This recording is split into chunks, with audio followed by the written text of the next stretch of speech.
इचलकरंजीतील गुरुकृपा इलेक्ट्रॉनिक्समध्ये या व खरेदीचा आनंद लुटा। LED TV, fridge, mobile, laptop, mobile accessories, washing machine, home theatre यासारख्या उपयोगी वस्तू मिळण्याचं एकमेव ठिकाण। एक वेळ अवश्य भेट द्या। संपर्क 96 23 26 22 07 आणि 92 73 73 53 53।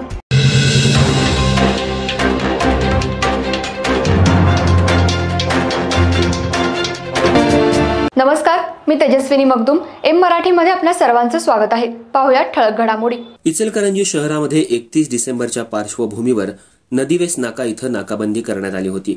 यावेळी आवळे गल्ली येथील वैभव राजू पवते वय 24 हा बेकायदेशीरपणे अल्टो गाडीतून गुटखा घेऊन जात होता।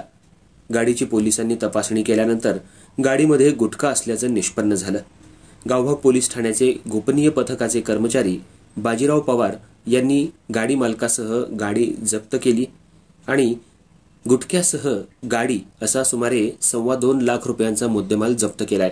या घटनेची नोंद गावभाग पोलीस ठाण्यात झाली आहे। इचलकरंजी शहरामध्ये 31 डिसेंबरच्या पार्श्वभूमीवर जागोजागी नाकेबंदी करण्यात आली होती। शहरालगत असणाऱ्या कर्नाटक येथून इचलकरंजी शहरात दारू आणि गुटख्याची तस्करी मोठ्या प्रमाणात होत असते। याच अनुषंगानं काही वाहनधारक दारू पिऊन बिनदिक्कतपणे जात असतात। याच अनुषंगानं शहरामध्ये जागोजागी नाकाबंदी करण्यात आली होती।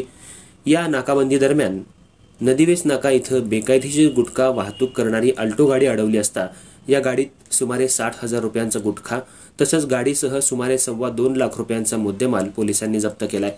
यामध्ये वैभव राजू पवते राहणार आवळे गल्ली याला ताब्यात घेऊन अधिक चौकशी केली असता त्यांनी हा गुटखा इचलकरंजी शहरामध्ये विक्रीसाठी आणल्याची कबुली पोलिसांना दिली आहे। पोलिसांनी गाडीसह आरोपीला ताब्यात घेतलाय। त्यांच्याकडून सुमारे 2,25,000 रुपयांचा मुद्देमाल जप्त केलाय। तसंच या नाकाबंदी दरम्यान पोलिसांनी गुटख्याची वाहतूक करणारी गाडी जप्त केली आणि एक चोरीची गाडी सुद्धा निष्पन्न झाली आहे। गावभाग पोलीस ठाण्याचे DB पथक आणि गोपनीय कर्मचाऱ्यांनी ही कामगिरी केली आहे। त्यामुळे वरिष्ठांकडून त्यांचं सर्व स्तरातून कौतुक होऊ लागले।